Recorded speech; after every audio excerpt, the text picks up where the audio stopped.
Традиционно, конечно, ежегодно мы здесь собираемся своими друзьями, земляками, чтобы благоустроить территорию возле родника Адак-Челгужья.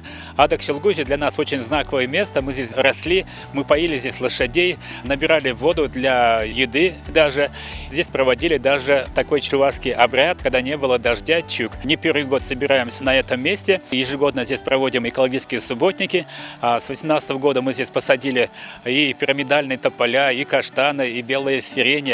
И к 77-летию Победы в Великой Отечественной войне мы посадили 77 кедров. И вот сегодня мы хотим вот это все очистить от кустарников, от травы, чтобы наши рассады хорошо перезимовали. И, конечно же, для нас это очень знаковое место. Мы говорим, что в этом месте когда-то, может быть, зародилась деревня Татмыши. И мы хотим здесь создать природный парк. И в прошлом году с помощью инициативного бюджетирования мы очистили пруд. Мы считаем, что это будет таким знаковым местом для всех жителей не только деревни, но и выходцев из нашей деревни, которые будут приезжать и будут вспоминать, что здесь было очень такое интересное место. Здесь бьет ключом наш родник Адак-Челгужья.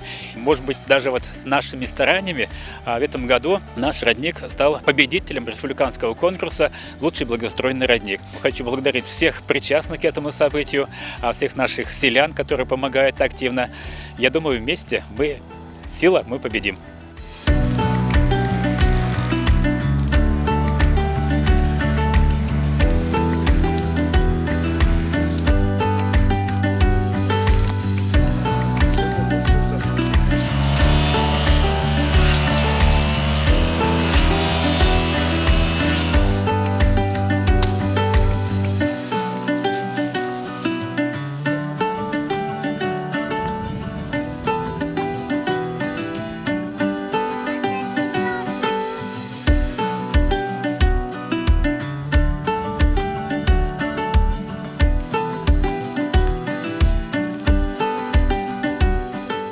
Очередной раз жители деревень Верхней и Нижней Татмыши Аликовского района вышли к роднику Адак-Челе для того, чтобы привести в порядок, благоустроить и, самое главное, посадить саженцы рябины.